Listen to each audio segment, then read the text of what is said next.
আজকে আরও একটি ক্লাসে সকলকে স্বাগতম। আজকে আমরা শুড হ্যাভের ছোট্ট একটি স্ট্রাকচার শিখব, যা দিয়ে প্রচুর সেন্টেন্স তৈরি করতে পারবো। আজকে আমরা যে সেন্টেন্সগুলো তৈরি করা শিখব, সে সেন্টেন্সগুলো একটু দেখে নিই।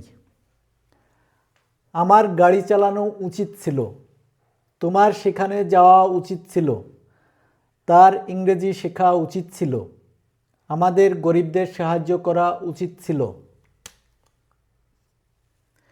তার ঘুমানো উচিত ছিল, আলমের ফুটবল খেলা উচিত ছিল। এখানে প্রত্যেকটি সেন্টেন্সে উচিত ছিল কথাটি আছে, অর্থাৎ যেটি অতীতে কোনো কিছু করা উচিত ছিল, এ জাতীয় সেন্টেন্স। আমরা গত ক্লাসে শিখেছিলাম বর্তমান সময়ে কোনো কিছু করা উচিত, অর্থাৎ কোনো কিছু করা উচিত, আর এটি হচ্ছে উচিত ছিল, তার মানে অতীতে কোনো কিছু করা উচিত ছিল। আজকের ছোট্ট একটি স্ট্রাকচার দিয়ে এই সেন্টেন্সগুলো কিভাবে তৈরি করে সে সম্পর্কেই আমরা শিখব। প্রথমে আমরা তাহলে স্ট্রাকচারটি জেনে নেই। স্ট্রাকচারটি হলো, প্রথমে সাবজেক্ট প্লাস, এরপরে আমরা শুড ব্যবহৃত হবে, should have, plus verb three বা ভার্বের past participle form, plus object বা এক্সটেনশন যা থাকবে বসে যাবে। অর্থাৎ প্রথমে সাবজেক্ট, তারপর শুড হ্যাভ ব্যবহৃত হবে এবং ভার্ব থ্রি ব্যবহৃত হবে। যে ভার্বগুলি থাকবে তার ভার্ব থ্রি বা পাস্ট পার্টিসিপল ফর্ম ব্যবহৃত হবে। তাহলে আমরা প্রথম সেন্টেন্সটি তৈরি করে দেখি। আমার গাড়ি চালানো উচিত ছিল। তাহলে স্ট্রাকচার অনুযায়ী প্রথমে সাবজেক্ট বসবে, সাবজেক্ট আই, এর পরে কি ব্যবহৃত হবে? Should have.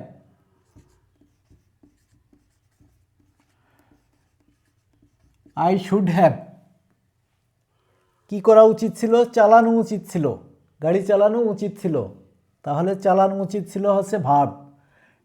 ড্রিভেন, ড্রাইভ, ড্রাইভের পাস্ট পার্টিসিপল ফর্ম ড্রিভেন।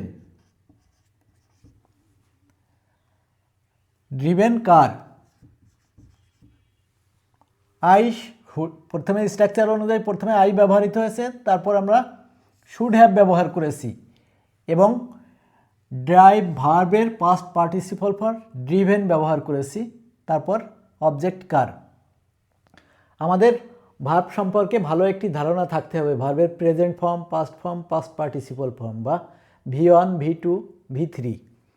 তাহলে এখানে আমরা ভার্ব এর V3 ড্রাইভ এর পরিবর্তে ড্রিভেন ব্যবহার করেছি। ড্রাইভ হচ্ছে V1, এখানে V3 ব্যবহার করেছি। তোমার সেখানে যাওয়া উচিত ছিল। তাহলে সাবজেক্ট ইউ, এরপরে কি ব্যবহৃত হবে? Should have.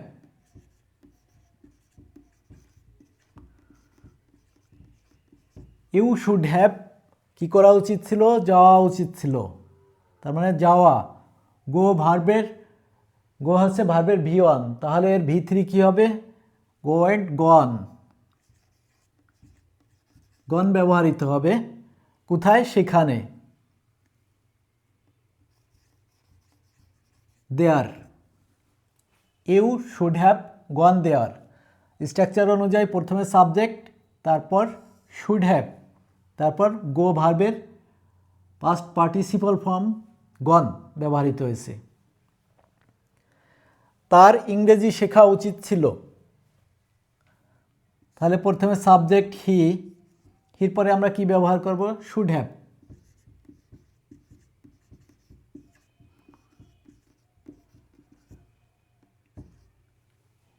হি, তারপরে আমরা শুড হ্যাভ ব্যবহার করেছি।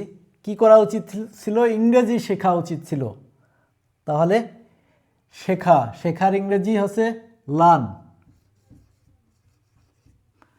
লার্ন হচ্ছে ভার্বের প্রেজেন্ট ফর্ম, এর পাস্ট পার্টিসিপল ফর্ম হবে learn. You should have learn English.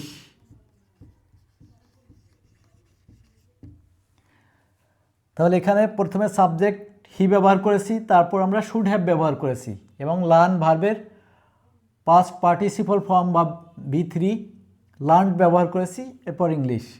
তার ইংরেজি শেখা উচিত ছিল, হি শুড হ্যাভ লার্ন ইংলিশ। আমাদের গরিবদের সাহায্য করা উচিত ছিল, তাহলে সাবজেক্ট উই, ওর পরে আমরা শুড হ্যাভ ব্যবহার করব। Should have, we should have কি করা, সাহায্য করা, হেল্প ভার্ব, ভার্ব 1 হচ্ছে হেল্প আর ভার্ব 3 হবে হেল্প।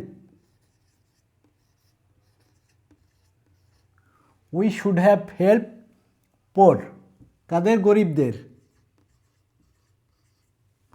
এখানে স্ট্রাকচার অনুযায়ী প্রথমে সাবজেক্ট, তারপর শুড হ্যাভ, তারপর হেল্প ভার্বের পাস্ট পার্টিসিপল ফর্ম বা V3 হচ্ছে হেল্প, তারপর পোর।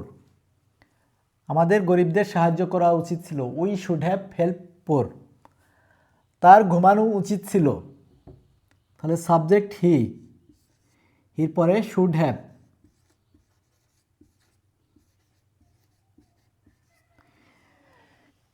হি শুড হ্যাভ, তার কি করা উচিত ছিল, ঘুমানো, স্লিপ।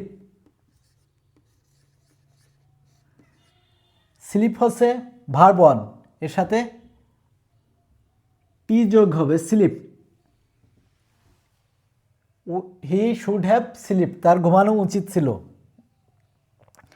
আলমের ফুটবল খেলা উচিত ছিল, তাহলে সাবজেক্ট আলম। এরপর আমরা শুড হ্যাভ ব্যবহার করব।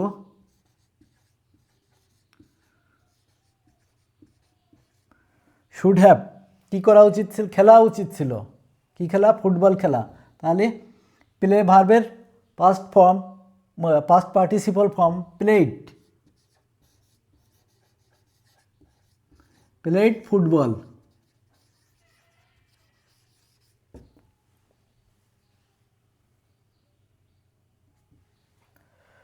আলমের ফুটবল খেলা উচিত ছিল, Alam should have played football. এখানে স্ট্রাকচার অনুযায়ী প্রথমে সাবজেক্ট, তারপর শুড হ্যাভ ব্যবহার করেছি এবং প্লে ভার্বের পাস্ট পার্টিসিপল ফর্ম বা ভার্ব 3 ব্যবহার করেছি, প্লেড।